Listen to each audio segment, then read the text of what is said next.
Right. I ask white people, do y'all have cousins? I never hear No. white people talk about their cousins. No. We do that. Like, Yeah. yeah, like my mom's co-workers from like 20, 30 years ago. Mm. Those are my aunties, my godmoms. So I'm like, hi. Right. But like, yeah, like their kids are my cousins. So I think that kind of plays off that culture that was brought by the slave trade. Like again, like in Venezuela, there's like a specific area where slave trade happened, and so I think that a lot of the things that I have common similarities with, like my black friends here, are things like that. And so I think that's kind of like what brought me to them in a certain way, because I was like, oh, we do that back home. Oh yeah, like we could be friends because we have that type of similarities and stuff like that. And that was part of like why I'm like in love with him, because his dad, and like how her black fiance who was sitting behind me. my husband, sweetheart. Oh, your husband? Oh, your husband? My husband. No, my bad. But how he is, and when we first started to date and I was talking, I was like, you do a lot of the same things I do at home. Like, and then he was like, well, yeah, I'm Ghanaian, and I was like, that makes sense. This makes sense. So anytime I'm like, we're at his parents, when I first started to come over and all that stuff, his dad would have like a plethora of food, and I was like, it's like I'm in my grandmama's house. It's the same thing. So it's like those common similarities that like attracted me to him as well, besides him. Yeah. But it was like similar things like that attract me to like my friends who are black, and like we're so tight now because it's like of all those little things. Mm-hmm. Yeah, because I'm your primos and primos. Spanish 101. That's Spanish 1. Spanish one. It might be a half. Right, chapter 1. You know, I don't do well with hate now. Yeah, go ahead. No. I was just gonna piggyback off of Cam. Like growing up, I really didn't think much about it. Honestly, I was one of those kids that I wasn't really educated on just like black people. Like I knew we had slaves, right? And I was just like, okay, you know, slaves, Martin Luther King, Rosa Parks, Harriet Tubman. Like I knew all that stuff because of what they teach us. But it's as I got older, once I really started learning more about like what we've been through as people, and what like even now, and how things are just still going on, all these type of things. As I got older, I started learning more about, and start making me be proud. Like I never was not proud to be black, but it's like now it's just like I have an understanding, so now I want to be out loud with it, like I'm black, you know. And I just think one of the things about black people that I value, if I'm saying that right, is how strong we are. Just in general, I just feel like black people are so strong, of course, of what we go through, but we don't let it tear us down. Like, we fight back, and even now we be like, we should have been fighting back then. We were slaves. Like, we just so strong. And then, like how you said, the joy we have, how we celebrate things, how we love each other. I think black people are hella creative. I think black people are beautiful. Like, for not even, maybe it's because I'm black, whatever. But when I see black, like, the darker you are, the more I just be like, oh my God, like, I just love, like, it doesn't matter. You don't have to be like a dark, but that's just how much I love, like, seeing black people. I just think that we are hella beautiful. And I don't know, I really love being black. Like, I talk about it often with people. I be like, I love being black, or I'm black. Like, because my friends, they be like, you mixed, you Chinese. I'm like, I'm black. And that's like, I'm just hella proud to be black. Mm-hmm. Yeah.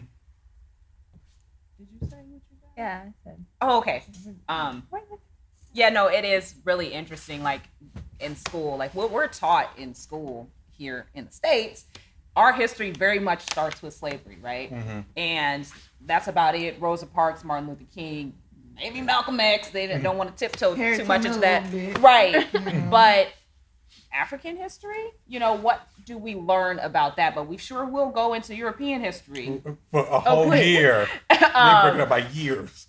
Right. So, like, developing for a lot of young black boys and girls, like, you don't get the opportunity to, like, really develop the sense of pride about, like, who your people are, what they stand for, what they've accomplished in this world, until you get a lot older and you have to, like, do that research for yourself. Fortunately, I will say, for me, I was privileged in that regard, where my parents, like, we had tons of books in the house growing up, books about Africa and everything, and that was just what we read and spoke about and talked about. Of course, we knew our American history as well, but if I were to rely on what we were being taught in school, I would have never learned anything about, Mm-hmm. anything to be celebrated. Everything was just very dark and Gloomy and sad. gloom and doom. Yes. And I had to learn through like being older and experience because my mom, she's white and Chinese, and my dad is black, but that side of the family was like my dad is from Chicago, so everybody's like out there and things. And my grandmother,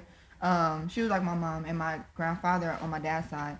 My grandma would like try to teach me little things and talk to me about things, make me sit down and watch Roots and stuff. But I still didn't learn or like really like take it in and the seriousness of it or the importance until I got older.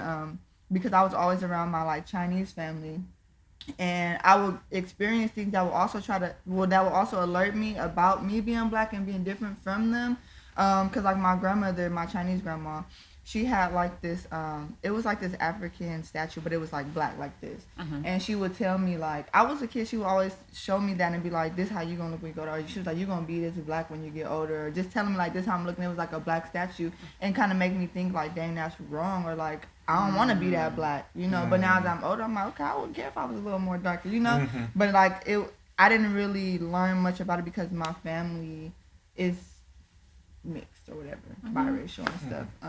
So what you said, I think that's dope. I just want to comment on it because I wish I could have grew up learning more about being black and African culture and things, but I didn't. So now, like even with my daughter, I try to teach her things, and I still try to educate myself to keep it real. Like sometimes I do feel that I'm not educated enough on certain things that I should be, but because of my upbringing. I mean, I think we all still have like so much to learn. It's like there's so much history, right? And a lot of what we have access to doesn't even tell the story. Right, it's not even readily available. I'm like, you can't learn African history, so I learn about one continent because you don't exactly know where you're from in that continent. Most people be like, oh, let me learn about France. Right. Right. I'm like, let's start with this African country, work our way down. And then it's a lot of history. Other perspectives to share on that before I move to the next question.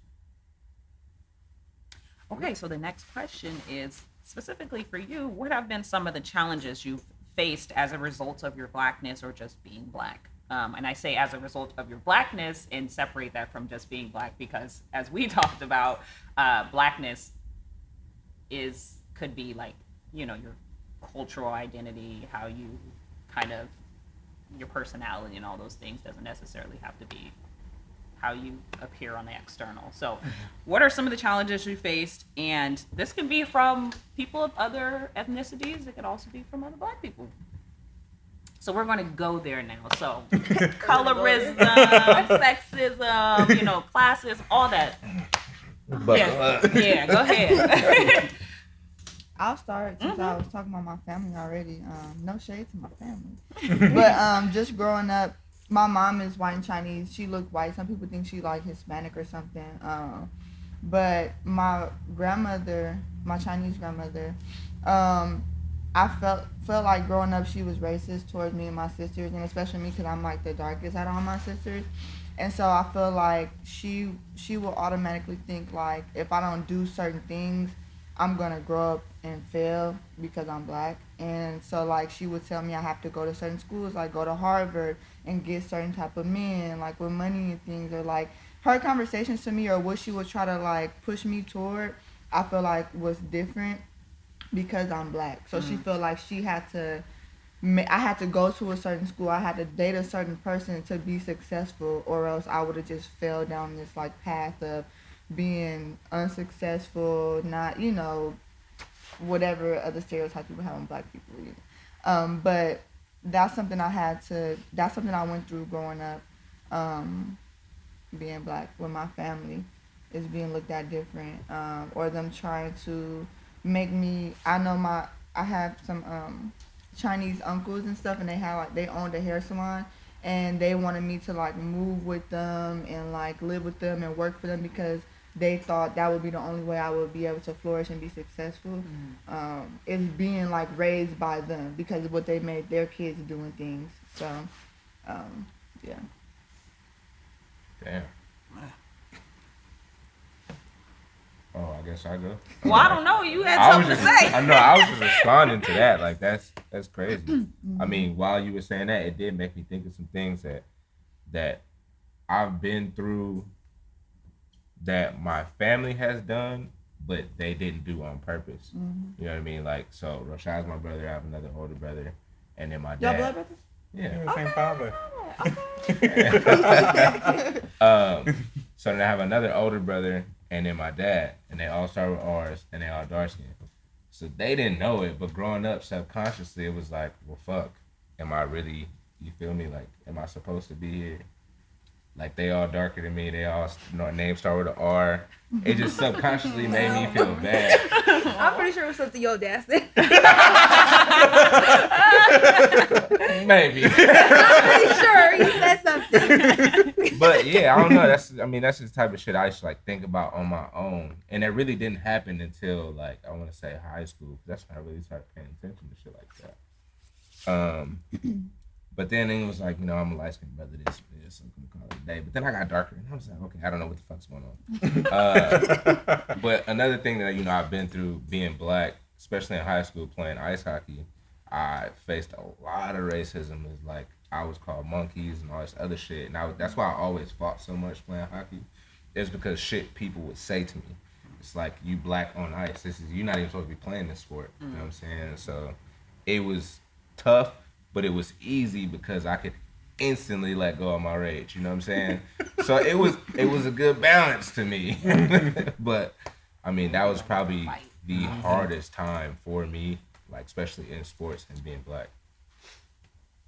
I can go now. I think like the most challenging part of like me and my racial identity being black came probably when I was in high school. That makes sense. Right. Okay. So like for majority of my life, I went to school with mostly black people. I'm talking to high school, then it was like mostly white people. So then it became like me being black became a thing. So it never was a thing before. I'm like, shit, we all was black. So it was like we just did black stuff. So whatever that means.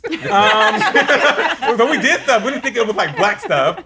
And then, but I didn't know some of the things like, oh, that's like, oh, like what? It was like a huge culture shock to me. They're like, oh, and then it was a private school, so it was like rich white people. Yeah. Yes. So I honestly think like the rich classism part played more of a part than like the racism, colorism part for me in high school. I'm like, because these people have money. You walk into a house and you gotta look up, the neck hurt. I hate them. But it really became real, like, because like when black things would, like, we reading a book, it got the N word in it. Everyone looking at you like, how do you feel? How you feel? Like, you want to read this part? Like when we read, like we used to like read books. How do you want to read this part? You want to read this part? Like we used to like read books that like made by black authors, so it had like other like Ebonics and African American vernacular in there. And then I used to like always read the part because I'm the best at it. I just tear that part up in the little book. But I was like more conscious like of my blackness like when I like got there, because it was like, oh, I'm gonna like hang out with my black friends, but then after school I would like go do a play, and it was like all like with the white people. But we had like very specific times, like we was playing cards and dominoes all in the middle of the white school. But so it's like slapjack, the black people in the middle of the school being loud. It was only like 60. Right, but that's when I first like found out, like, and really like took into question like, oh, or noticed like, oh, I'm black, and it's like very much so different. Yeah.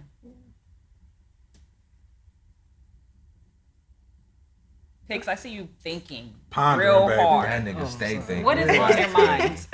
Nah, I never really like, cause I'm originally from DC, so Okay. Chocolate City. So Yes. it was like all I knew was, That's my favorite city. all I knew was like, and then like when I came out here though, it was just like a change, because I went to look for like apartments and jobs, and so Yeah. We all know how to bay it. right. So it was like, with my name Thomas Mosley, and my mother named me that because she was like, I never want you to. Basically, she's just saying like, I don't want your name to hinder you from opportunities. But it's like, okay, on paper, it's cool, but when Thomas Mosley shows up to see an apartment, it's kind of like, oh shit.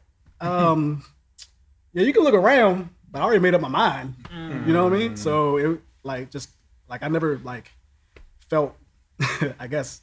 Welcome. Yeah. Yeah. So with my blackness in San Francisco, Ooh. and yeah. So I mean, that's the only time I like. First time, like what? I've been here for 2 years, and yeah, that's the first time I actually felt like uncomfortable, like being around other races. Even like back east, like everyone, it's like a melting pot. Like everyone gets along with everyone, but over here it seemed like a little more segregated. Oh. A bit. A bit. I think people are real covert with stuff out here, Oh, and yeah. like, you know, California like tries to We hide stuff. paint this picture like, oh, everyone's so welcoming and nice, you know, we all whatever. Yeah. So I just feel like the blackness on the two different coasts are like just a little different. Just like you were saying, like from Boston, like people like more accepting. Like it's just you feel like you're home. So that's the only thing. I can go next. One of y'all. I'm tired of hearing her talk. Shit. Ooh. No offense. Cameron, that was Wait, great. I haven't talked every I week. have been quiet on this episode, other than asking the questions. I've let y'all go first. Nyla. Okay. I think so. Roshi made a good point in terms of like having to address your blackness within high school. Like in high school, for me, it was in college, and I think, well, I had a lot of thoughts. So I think before college, it was interesting because it was on my mom's side, I got you talk like a white girl, and then on my dad's side, it was we don't talk about black people. There are also a lot of Republicans on that side, so maybe that has a lot to do with it. No shade. But I think in college, you know, going to high school, I was at an inner city arts high school in Boston. I lived in the inner city. Everyone either looked like me or came from the same socioeconomic class as me. So it was never, blackness was just never a thing. I mean, it was a thing in terms of like, you might have to deal with some racist police officers. If you go to certain parts of Boston, it's going to be more racist than other parts of Boston kind of thing. But then going to Emerson, which is 10 minutes away from where I'm from, class had a lot to do with the fact that a lot of my white counterparts had never seen black people. And so it was the first time that I was dealing with microaggressions. I was dealing with how do you change your hair so often? It went from straight to curly. Like, how did you get it that way? Bitch, Google it. So yeah, it was never, my blackness was always a thing, but it was always celebrated growing up, except for a few moments in time. And then when I got to college, I was like, damn. But then I also think about, you know, I'm light skinned. So I think about, you know, the darker skinned black people that I went to college with. And I can't even imagine. I mean, I know what they dealt with, but I can't put my shoes in it. So yeah, I feel like I articulated that the way that I needed to. You did what needed to be done. Thank you. You're welcome. So Okay, Cameron, I'll intimidating. go since you keep looking at me. I think mine hit me like 6th grade, very early on. At the time, I was still learning English, so like I knew what certain things meant and what just certain. I was aware of what was happening to me, but I wasn't aware of you're black and you're white until somebody saw my parents, and then they asked me, "Are you mixed?" And it's because both of my parents are Venezuelan.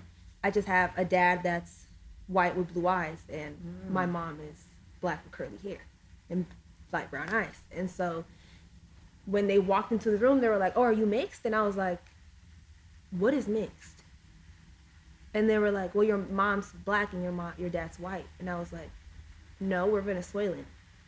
And they're like, "No, but you're mixed. Like, you have 2 different parents." And I said, "No, they're the same, actually. They're Venezuelan." And so then I went home and I was like, "Mom, somebody asked me if I was black and white."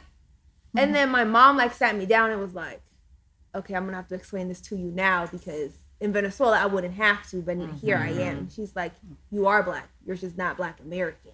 So when they see your dad, they're not gonna think he's your dad." And she's like, "You've had these incidents before in Venezuela, but you didn't pay attention to them because you're in the same community, you're in the same Venezuelan group. So nobody wants to tell you that because you're darker than your dad, they didn't think that was your dad. And so that even happens now. Like they'll see me and my dad walking down, and they'll be like, "Who's that?" And I'll be like, "That's my dad." Like, but they'll see his brother who looks just like me, and they'll be like, "That's your dad," and I'm like, "No, that's my uncle." So they'll make that thing based on my skin tone, and that's when I was like, "Oh, yeah, I need to figure out what's black and white in the States because it's not the same as it is back at home." So I feel like since 6th grade, I've always like put myself in a place where I need to learn about the society in the States because I just don't know which way it's gonna get hit. And then I remember once I got to college, it was always, you think you're black. You think you're this, but you're not that. And I would be like, no, sweetheart, like I am black. I'm just not black American. And I can explain that to you, explain the whole shenanigans, the slave trade, all of that stuff. But it was still like no, you think you're black because you hang out with black people and your friends are black people and you date black men. So you think you're black. And I'm like, no, that's not necessarily, that doesn't even apply to me. And so it's always been a constant thing of that, more so like ever since 6th grade that it was like, oh, your parents are black and white, so you must be mixed. And I'm like, no, that's just how they are out there. Out here, that's that whole thing, but never out there. So I think that's when like it first hit me the most when I was like 11 or 10. But other than that, I think it's been more so like me fighting to be like, no, I am. Like, stop questioning me before like it gets more. Yeah, because you was ready. Because I'm like, I'm not gonna keep doing this with y'all. I think it's to hear like everybody say it hit them like at a later age in life or whatever, and I'm listening because my daughter, she's 7, and like I think about like I wonder if she'll even remember this or how much this really affected her. So to speed up, like we stay in an apartment building, and she has a whole bunch of friends over there, like different, it's like Asian kids, Hispanic, Black, whatever. It's just a whole bunch of kids that she play with every day, all in the apartment complex. And one day, 2 of her Asian friends wanted to go in the house because they didn't want to be outside anymore. And she came and asked me, "Mom, can I go to their house?" I'm like, okay, let me go over there and meet the parent and make sure it's okay and all these things or whatever. And so the parents weren't home, but the girl's grandmother was home. So she was like, my grandma's home. Anybody can come over. She always say anybody can come over, so it's okay. And I was like, okay, let me just introduce myself and make sure first. And so I'm going over there. I was like, you go get your grandma. She was like, okay, yeah. So the kids walked in the house, and my daughter kind of walked in a little bit, enough for the grandma to see her face, and just following her friends. And she was supposed to get her grandma to come out. And then her grandma started yelling. They spoke another language. I don't know what language it was, but they spoke a different language, and her grandma was just yelling. So I'm like, well, maybe she can't have no company. And then the little girl came out, and she was like, sorry, my grandma said no black people. Yeah, you know what? I was finna drag that over. But I was, to be honest, that's the first time I ever experienced something so direct, as far as racism as well. Like, of course, I experienced it in other ways, but like that was just like blunt, like no black people. And she didn't know, the grandmother didn't know I was right there. She just seen my daughter's face. And my daughter, that's like her first time probably realizing like I'm like black people, like, And so my daughter was sad because she really wanted to play with her friends. And I'm in like a mode like, okay, I'm finna go grab this lady out the house and drag her. But I'm like, my daughter doesn't even understand, so I don't want to add on something else. And she don't. It's other kids here. They don't even understand because the little girl just came out like, oh, my grandma said no black people. Sorry. And she really just don't like, she just didn't understand. And then my daughter was so sad. And this is around when the George Floyd situation happened and things. And of course, she was seeing that everywhere. So she was just now getting like exposed to like just black lives and all that type of stuff. And she didn't understand it. So we went in the house and I'm just like, as we walk and I'm quiet, I'm like, dang, like, I'm just telling her, like, it's okay, they'll come back outside, but I'm really not knowing what to say to her. And then we get in the house, and she was, like, sad and crying, and she was like, this making me mad, to keep it real, but she was like, maybe I should say, like all lives matter, and then they would have let me come in. And I was heartbroken. I was just like, dang, how do I, she's 7, like, she don't understand, but she understands, but it's like, how do I explain it to her where she's not like, what? And, not beating herself up for being black. Yeah.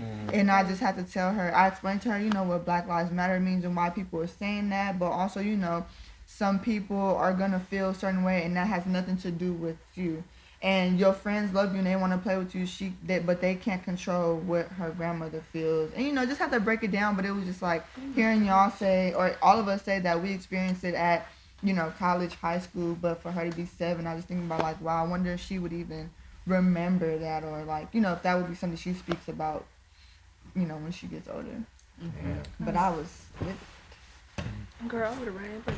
We wanted can to, go. but it's just We can go. Listen, No. but what I did was I waited until the parents got told me I home because they couldn't spoke go. English. Yeah. And when the parents got there the next day, I went knocked on the door and I told the parents like, "Yo, mom, this is what happened." And then they was just like hella apologetic. They were like trying to like, they was like, "What can we do? I'm so sorry. Like that's not us." And we apologize for her actions because she's went through situations with black people before that has her so traumatized. Whatever. I'm just like, I don't want to hear that. But the parents were like super apologetic and just felt like so bad, and they was just trying to let me know that that's not them or that's not how they raise their kids. Which, in all honesty, I could tell that's not how they raise their kids, or how the little girl even response was.